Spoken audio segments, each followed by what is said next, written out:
Welcome back to Daytime. Most people who try to lose weight end up yo-yoing. They lose, they gain, and they lose, and they can gain even more. Dr. A is a weight loss specialist and author of the upcoming book, Why I Don't Lose Weight, and he's here to talk to us about the cycle of obesity. Tell us what's in this cycle of obesity. Well, let me just tell you, the cycle of obesity is something I discovered when I was working to try to lose weight myself. I was obese for many, many years.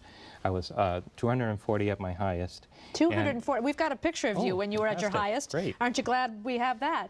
Yeah. So there you were, and how much weight did you lose? Well, I lost about 65 pounds, and I kept it off because I realized, and this is why I'm very, very passionate about this, I realized that, that weight loss is more contributed by a cycle. It's not just about overeating. There's a whole cycle that contributes to that.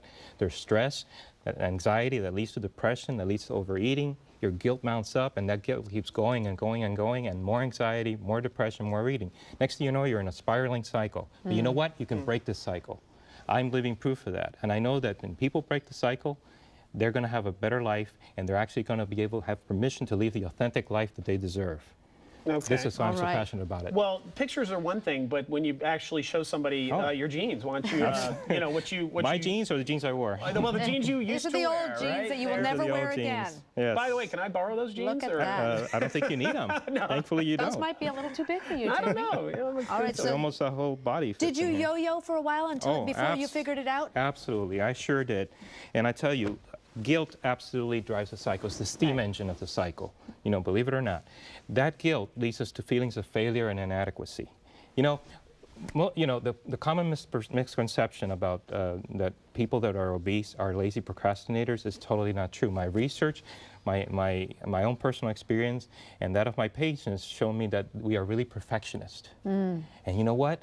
That perfectionism should be, it's good. It's a good thing, you know, it should be hailed, but it's also a double-edged sword, because what happens is we go into this extreme thinking. Either we do it very, very well, or we don't do it at all. And if we don't do it at all, that looks like, you know, we're lazy, we're quitters, we're not. Really what we're doing is we're afraid of failure. Right. So that's why one of the first tips that I give to people is, you know, confront your feelings of failure and inadequacy. Find out what caused them, because these are the ones that are going to put you right back into that cycle. And guess what? Every time you go back into that cycle, it gets worse and worse and worse. This is why when you gain the weight back, you gain it and then some. So it's more of a mental challenge than a physical challenge, isn't it? You Absolutely. have to get a handle on this before you can get a handle on that. You know what? Overeating, it's important. I do surgeries on a lot of patients. Yeah. Surgery is important. Diets are important. All of that is necessary. But you know, overeating is the effect and not the cause. You got to treat the cause. This is why this is so different. People have to understand that. You got to treat the cause in order to keep weight loss permanently. So in your book, you said that you need to set short, attainable goals. And I'm assuming that you went ahead and lost your weight over time versus some of the you know, low carbs, quick weight loss, correct? Absolutely. What happens is, you know, here's our perfectionism again. You know, if we set goals that are way too difficult for us to attain and we fall short, the drop is really high. And we're really going to go into that extreme thinking again and go all the way to the other end and not do it.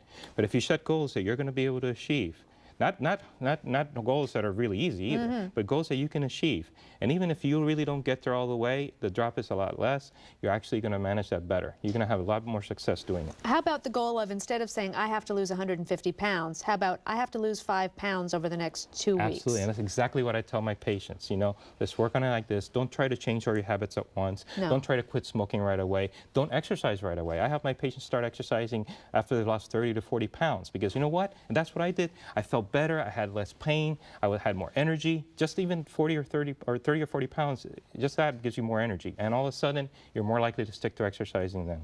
All right, well, and we're almost out of time, but I wanted you to talk to us real quick about damage control mode. My favorite. Okay. Oh, Yeah. this is absolutely my favorite. Really quick. When you're faced with extreme stress in your life, don't kid yourself. You're not going to lose more weight. You're not going to be able to go to the gym. You're not going to have the energy. And so put the rest of your energy, whatever you have left, into minimizing the damage you do to yourself. Okay. Okay, Dr. A, thank you, and congratulations on getting it off and keeping it off. My pleasure. Book is called Why I Don't Lose Weight, Conquering the Cycle of Obesity.